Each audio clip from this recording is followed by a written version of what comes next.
Hello दोस्तों, आज हम लोग पॉलिटिकल साइंस के सेट 1 के 50 एमसीक्यू क्वेश्चंस को कवर करेंगे। ये सभी प्रश्न एग्ज़ाम के लिए काफ़ी महत्वपूर्ण है। तो चलिए शुरू करते हैं। आज का प्रश्न है, पहला प्रश्न कि भारत के उपराष्ट्रपति को पदच्युत करने का संकल्प निम्नलिखित में से कहाँ प्रस्तावित किया जा सकता है। तो भारत के उपराष्ट्रपति को पदच्युत करने का जो संकल्प है वह केवल राज्यसभा में ही प्रस्तुत किया जा या प्रस्तावित किया जा सकता है, केवल राज्यसभा में।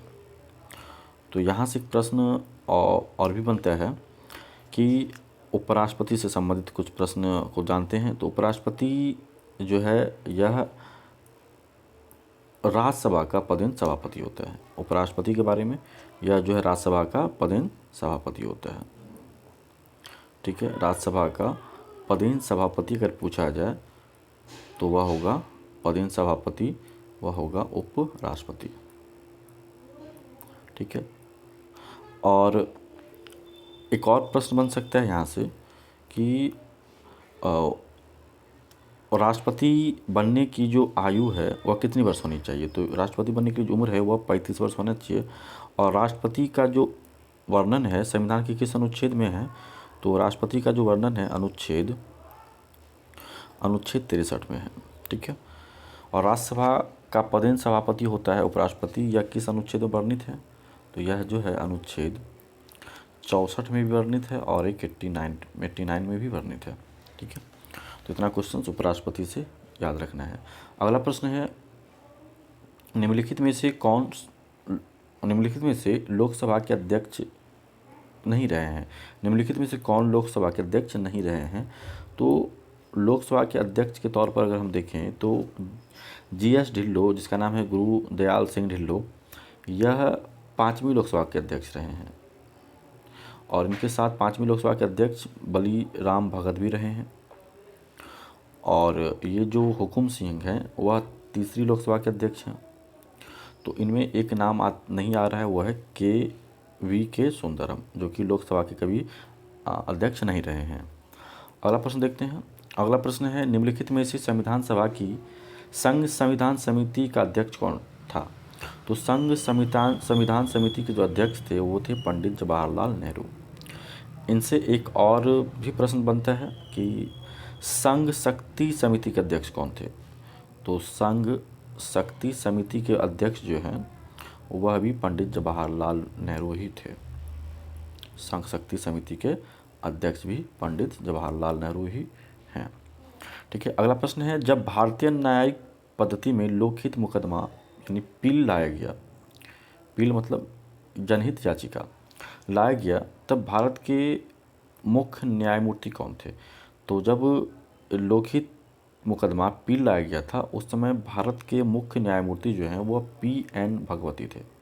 और यह पील जो है इनके द्वारा 1985 में लाया गया था। ठीक है, 1985 में। और यहाँ से एक क्वेश्चन और बनता है कि जब ये पील आया था तो पील जो है किस अनुच्छेद के तहत हाईकोर्ट में दायर किया जा सकता है। हाईकोर्ट में दायर करने के लिए जो अनुच्छेद है वह है 226। और एक प्रश्न और बनता है कि सुप्रीम कोर्ट के में इस लोकहित मुकदमा को लाने के लिए कौन सा अनुच्छेद लगाया जा सकता है, या किस अनुच्छेद के तहत लोकहित मुकदमा जो है पारित किया जा सकता है सुप्रीम कोर्ट में। तो यह अनुच्छेद होगा 32 यानी 32, अनुच्छेद 32 के तहत जो है सुप्रीम कोर्ट में पील को दायर किया जा सकता है। और अनुच्छेद 226 के तहत हाई कोर्ट में इस पील को दायर किया जा सकता है। ठीक है, तो अगला प्रश्न देखते हैं। अगला प्रश्न है, निम्नलिखित में से कौन सा आयोग भारत के संविधान के एक अनुच्छेद के अंतर्गत सुस्पष्ट उपबंध के पालन में गठित हुआ है। तो यह है निर्वाचन आयोग। और यहाँ से क्वेश्चन बनता है कि निर्वाचन आयोग का गठन कब हुआ था। तो निर्वाचन आयोग का जो गठन है वह हुआ था 25 जनवरी 1950 को। निर्वाचन आयोग का गठन हुआ था 25 जनवरी 1950 को। और यह संविधान के किस भाग से संबंधित है, तो संविधान के भाग 15 से संबंधित है। और ये अनुच्छेद अगर बात किया जाए संविधान के किस अनुच्छेद में निर्वाचन आयोग का उल्लेख है, तो यह अनुच्छेद 324 से 329 के बीच में यानी रखा गया है। 324 से 329 संविधान के किस अनुच्छेद से संबंधित है? निर्वाचन आयोग।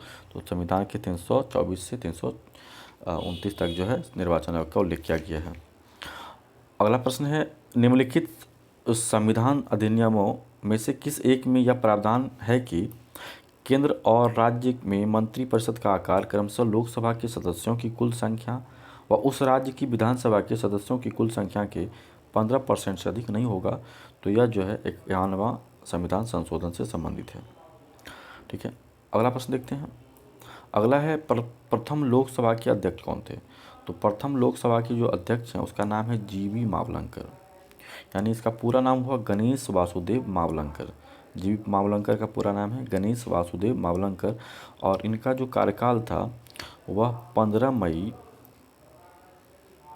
1952 से 27 फरवरी 1956 तक जो है इनका कार्यकाल रहा, यानी 52 से 56 तक। अगला प्रश्न है, निम्नलिखित संविधान संशोधन अधिनियमों में से किस एक के अंतर्गत भारत के संविधान की 8वीं अनुसूची में 4 भाषाएं जोड़ी गई, जिससे उनकी संख्या बढ़कर 22 हो गई? तो यहाँ पे थोड़ा सा समझना ये है कि 8वीं अनुसूची में जो है 22 भाषाओं का उल्लेख है। ठीक है, तो पहले जो है संविधान में 14 भाषाएं थी 8वीं अनुसूची में, बाद में जो है भाषाएं 8 को जोड़ी गई। तो वो कौन कौन सा संशोधन था जिसके तहत जो है भाषाएं जोड़ी गई हैं? तो सबसे पहले 21वां संशोधन 1967, थोड़ा शॉर्ट में लिख रहे हैं, 21वां संशोधन 1967 के तहत जो है सबसे पहले 21वां संशोधन 1967 के तहत सबसे पहले सिंधी को जोड़ा गया। ठीक है, 21वां संशोधन, थोड़ा मेरा पेन भी गड़बड़ चल रहा है, समझ लीजिएगा जो हम कह रहे हैं। 21वां संशोधन 1967 के तहत जो है सबसे पहले जोड़ा गया सिंधी को। उसके बाद जो है दूसरे नंबर पर जो है 71वां संशोधन 1992, इसके द्वारा जो है 3 भाषाएं जोड़ी गई। पहला कोकनी, दूसरा मणिपुरी, तीसरा जो है दूसरा मणिपुरी के बाद जो है नेपाली।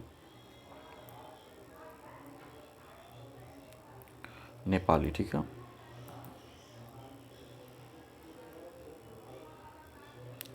नेपाली।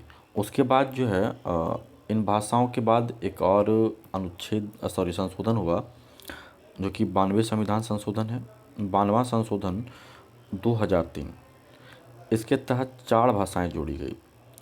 पहला मैथिली जो कि बिहारी भाषा है, दूसरा मैथिली के बाद संथाली, तीसरा बोडो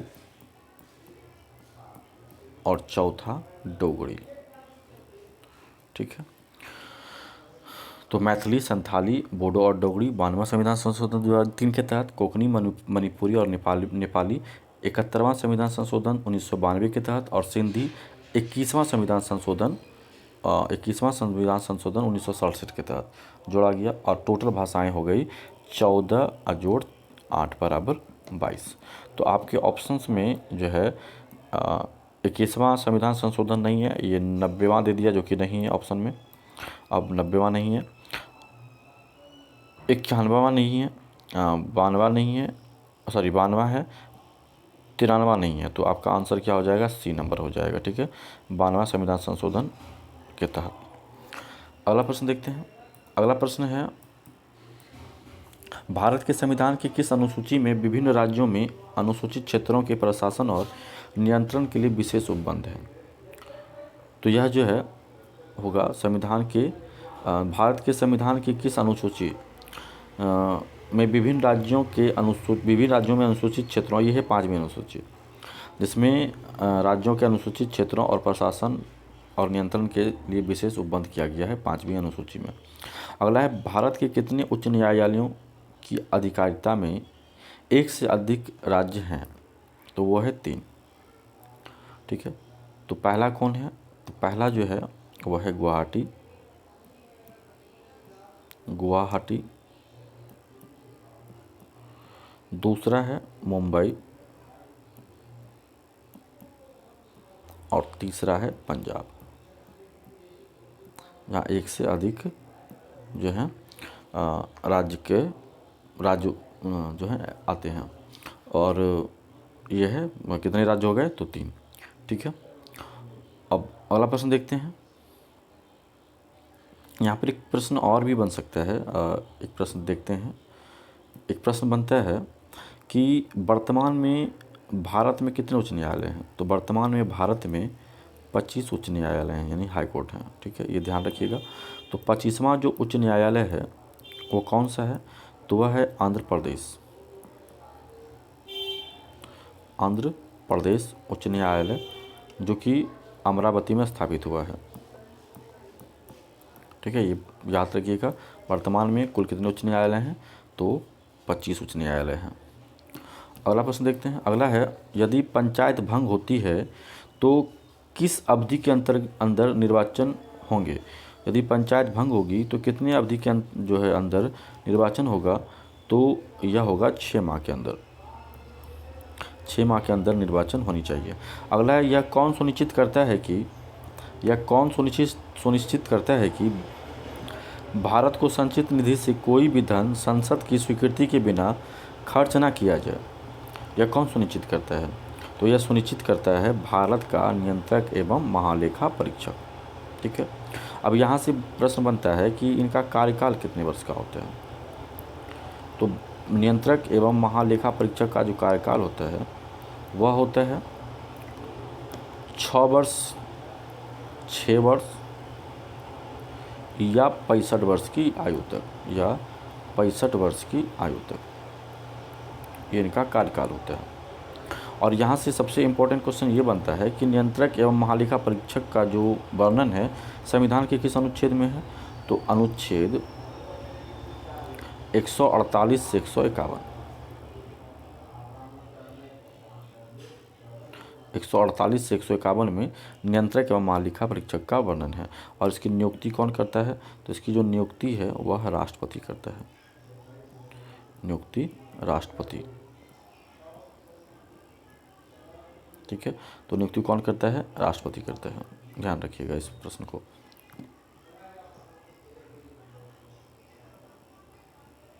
अगला प्रश्न देखते हैं।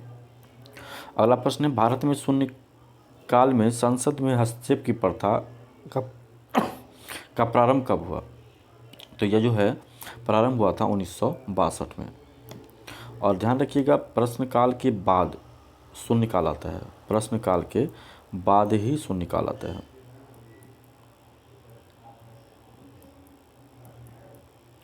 शून्यकाल अगर पूछा जाए किसके बाद आता है तो प्रश्नकाल के बाद। और यह समय कब होता है? तो इसका समय होता है दोपहर 12 बजे, 12 PM में। यह जो है शून्यकाल का समय जो है वह है दोपहर 12 बजे। ठीक है, अगला प्रश्न देखते हैं। मौलिक अधिकारों के अंतर्गत कौन सा अनुच्छेद बच्चों के शोषण से संबंधित है? तो बच्चों के शोषण से संबंधित जो है यह अनुच्छेद 24 है। यानी कि अनुच्छेद 24 कहता है बालकों के नियोजन का प्रतिषेध। अनुच्छेद 24 के अंतर्गत जो है वो आता है बालकों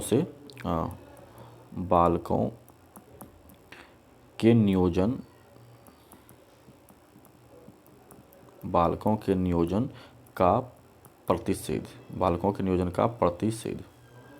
ठीक है, बालकों के नियोजन का प्रतिषेध। इस अनुच्छेद 24 के अंतर्गत कहा गया है कि 14 वर्ष से कम उम्र के बच्चों को किसी जोखिम भरे कारखानों में नहीं लगाया जा सकता है। 14 वर्ष से कम उम्र के बच्चों को किसी भी जोखिम भरे कारखाने में नहीं लगाया जा सकता। यह अनुच्छेद 24 कहता है। ठीक है, 14 वर्ष से कम उम्र के बच्चों को किसी भी जोखिम भरे कारखानों में नहीं लगाया जा सकता। यह अनुच्छेद 24 में दिया गया है। अगला प्रश्न देखते हैं। अगला प्रश्न है, भारत के किसी राज्य में विधान परिषद का सृजन अथवा समाप्ति की जा सकती है किसके द्वारा? तो यह जो है राज्य विधानसभा के तत्संबंधी संकल्प को पारित करने पर संसद द्वारा ये प्रावधान किया गया है। अगला है, भारतीय राष्ट्रपति के रिक्त पद को भर दिया जाना चाहिए कितने दिनों में? तो भारतीय राष्ट्रपति के रिक्त को भरने के लिए जो समय होता है वह होता है 6 माह। और यहाँ से प्रश्न बनता है कि ये जो रिक्ति भरने का जो अनुच्छेद होता है वह किस अनुच्छेद से संबंधित है? तो राष्ट्रपति के रिक्ति भरने का जो अनुच्छेद है वह है अनुच्छेद 62। अनुच्छेद 62 के तहत जो है राष्ट्रपति के रिक्ति को 6 माह के अंतर्गत या अंदर भर लेना चाहिए। अगला प्रश्न है, केंद्र तथा राज्यों के विवादों का समाधान करना भारतीय सर्वोच्च न्यायालय के जिस क्षेत्राधिकार के अंतर्गत आता है वह क्या है?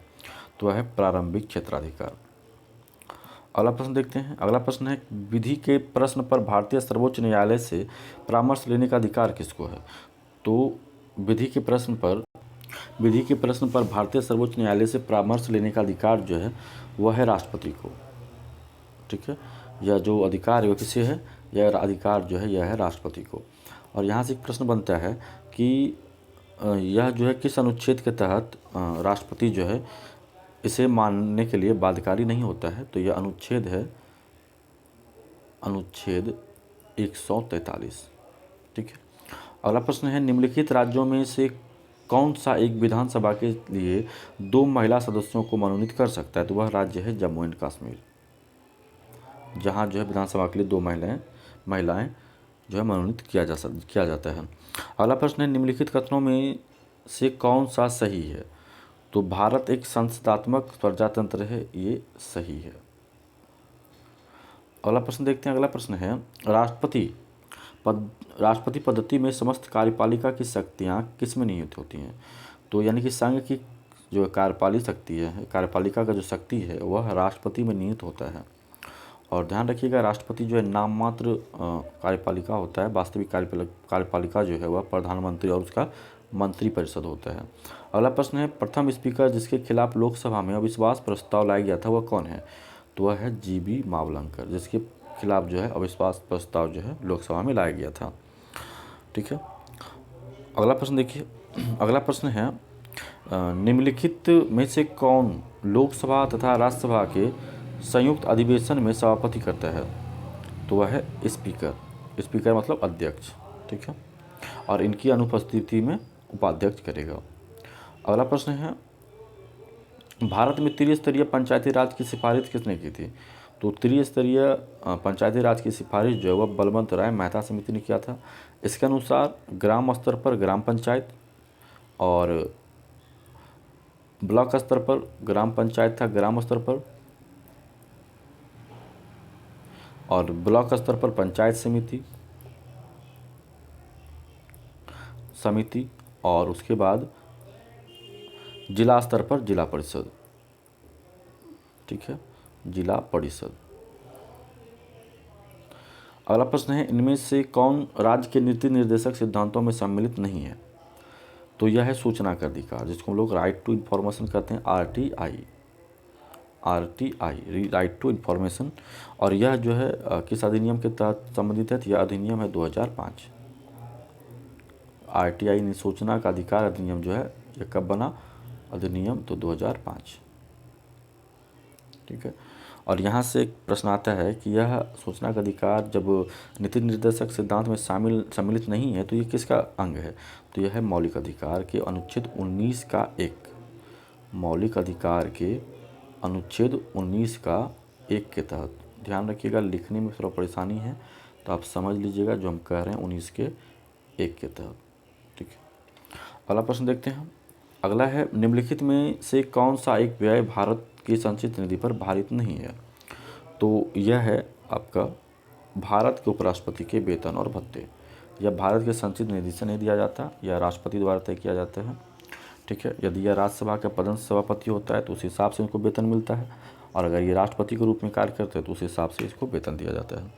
अगला प्रश्न है, निम्नलिखित में से कौन सा एक प्रस्ताव भारत में मंत्रिपरिषद रख सकता है?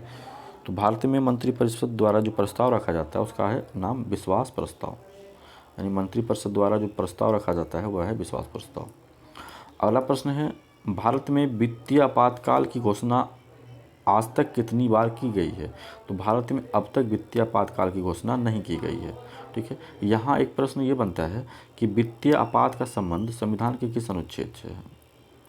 तो यह जो है संबंध अनुच्छेद 360 से है। वित्तीय आपातकाल का संबंध जो है किस अनुच्छेद से है? तो अनुच्छेद 360 से। अगला प्रश्न है, अंतर्राष्ट्रीय संधियों को भारत के किसी भाग अथवा संपूर्ण भारत में लागू करने के लिए संसद कोई भी कानून बना सकती है, किसकी सहमति से? ठीक है, तो यह जो है होगा बिना किसी राज्य की सहमति से, बिना किसी राज्य की सहमति से। अगला प्रश्न है, नियंत्रक एवं महालेखा परीक्षक की नियुक्ति राष्ट्रपति द्वारा होती है, उस अपने पद से उसे हटाया जा सकता है। तो राष्ट्रपति इसे के पद से किस विधि से हटाता है?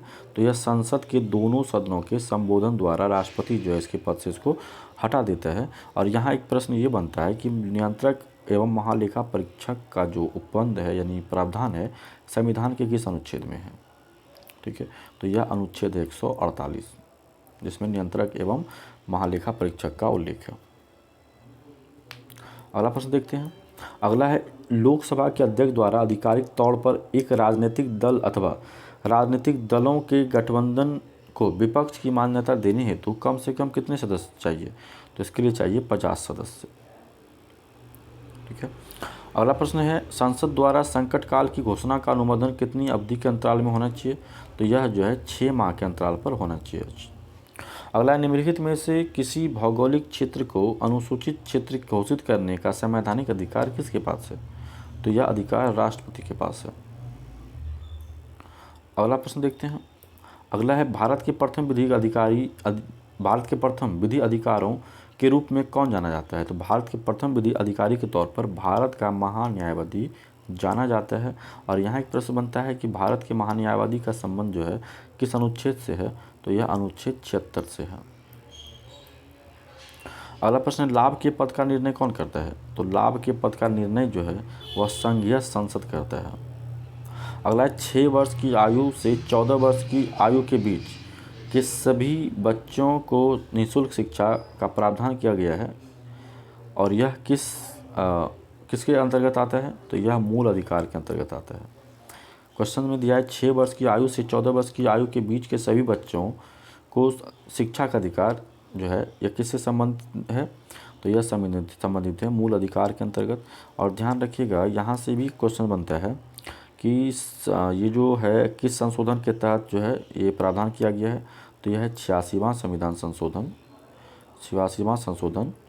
2002 के तहत। ठीक है, 2002 के तहत। और यह एक और यहाँ पे प्रश्न बनता है कि यह जो 6 से 14 वर्ष की आयु के बच्चों को निःशुल्क शिक्षा का प्रावधान किया गया, यह किस अनुच्छेद के तहत किया गया है? तो यह अनुच्छेद जो है 21 के ए के अंतर्गत किया गया, ए या फिर क। ठीक है, तो 6 से 14 वर्ष की आयु के बच्चों को निःशुल्क एवं अनिवार्य शिक्षा का प्रावधान किस अनुच्छेद के तहत किया गया है? तो अनुच्छेद है 21 के क। और यह किस संशोधन के तहत किया गया है? तो 86वां संविधान संशोधन 2002 के तहत। अगला प्रश्न देखते हैं। अगला प्रश्न है, वर्तमान समय में भारतीय संविधान के अंतर्गत संपत्ति का अधिकार है।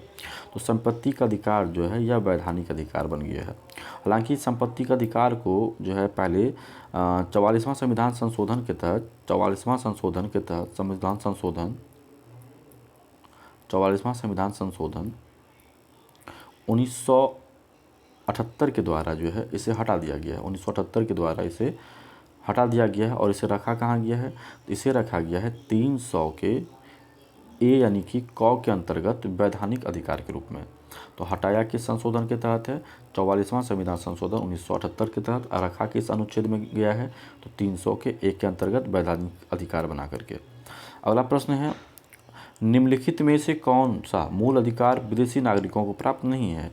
तो विदेशी नागरिकों को अभिव्यक्ति की स्वतंत्रता का अधिकार प्राप्त नहीं है। अगला है, लोकसभा अध्यक्ष को उसके कार्यकाल की समाप्ति के पूर्व पद से हटाया जा सकता है। तो किसके द्वारा? तो लोकसभा अध्यक्ष को उसके कार्यकाल की समाप्ति के पूर्व उसके पद से हटाया जा सकता है यदि लोकसभा इस आशय का प्रस्ताव पारित कर दे तो। इस स्थिति में लोकसभा को उसके कार्यकाल से पहले जो है पद से हटाया जा सकता है। अगला प्रश्न है, केंद्रीय कर्मचारियों के वेतन पुनरीक्षण हेतु सिफारिश देने के लिए छठे वेतन आयोग के अध्यक्ष कौन थे? तो छठे वेतन आयोग के अध्यक्ष जो हैं वो हैं BN कृष्णा। अगला प्रश्न है, निम्नलिखित में कौन सा राज्य का सबसे महत्वपूर्ण तत्व कौन सा है? तो राज्य का सबसे महत्वपूर्ण तत्व जो है वह है संप्रभुता। राज्य का सबसे महत्वपूर्ण तत्व क्या है? तो वह है संप्रभुता। अगला प्रश्न है, संविधान के प्रथम अनुच्छेद के अनुसार भारत है, तो भारत राज्यों का संघ कहलाता है, यानी राज्यों का यूनियन। ठीक है, अनुच्छेद 1 के अंतर्गत। अगला है, भारत में पहली बार लोक सेवा आयोग की स्थापना किस अधिनियम से हुई? वह कौन सा अधिनियम है ये बताना है। तो वह है गवर्नमेंट ऑफ इंडिया एक्ट 1919। इसके तहत जो है भारत में पहली बार लोक सेवा आयोग का गठन जो है 1 अक्टूबर 1926 को किया गया है। अगला प्रश्न है, जम्मू एंड कश्मीर के मुख्यमंत्री की कार्य अवधि कितने वर्ष की होती है? तो वह 6 वर्ष की होती है। अगला है, भारतीय संविधान का कौन सा भाग संविधान का आत्मा कहलाता है? तो वह है संवैधानिक उपचारों का अधिकार, जो कि संविधान का आत्मा कहलाता है। और ध्यान रखिएगा, यहाँ पर ये ना दे करके कभी कभी अनुच्छेद पूछ लेता है, तो यह कौन सा अनुच्छेद है संविधान की आत्मा कहलाता है? तो अनुच्छेद 32 जो संविधान का आत्मा कहलाता है। अगला प्रश्न देखते हैं। अगला प्रश्न है, भारतीय संविधान के किस अनुच्छेद के अंतर्गत राष्ट्रपति को अधिकार है कि वह किसी बिल पर अपनी अनुमति रोक ले? तो वह अनुच्छेद है 111। अगला है, भारत का सर्वोच्च न्यायालय एक अभिलेख न्यायालय है, इसका आशय क्या है? तो जिसका आशय है, इसके सभी निर्णयों का साक्ष्यात्मक मूल्य होता है और इस पर किसी भी न्यायालय में प्रश्न चिन्ह नहीं लगाया जाता है या नहीं लगाया जा सकता है। अगला प्रश्न है, हम न्यायिक पुनरावलोकन की व्यवस्था रखते हैं। तो न्यायिक पुनरावलोकन की व्यवस्था जो है भारत में और USA में है, लेकिन न्यायिक पुनरावलोकन की जो व्यवस्था जो है ये कहाँ से लिया गया, किस देश से? तो यह USA से लिया गया है और यह भी भारत और USA दोनों में है। अगला है, सहकारिता आयोग गठित हुआ था समीक्षा करने के लिए, यानी सहकारिता आयोग की जो गठन हुआ था किसकी समीक्षा करने के लिए हुआ था?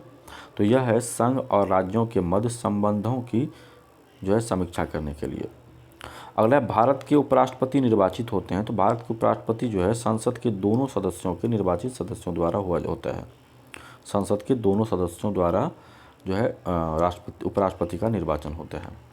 तो उम्मीद करते हैं आपको ये वीडियो अच्छा लगा होगा, तो लाइक करिए, सब्सक्राइब करिए, शेयर भी करिए और कमेंट करके ज़रूर बताइए ये वीडियो आपको कैसा लगता है। मिलते हैं अगले वीडियो में, तब तक के लिए धन्यवाद।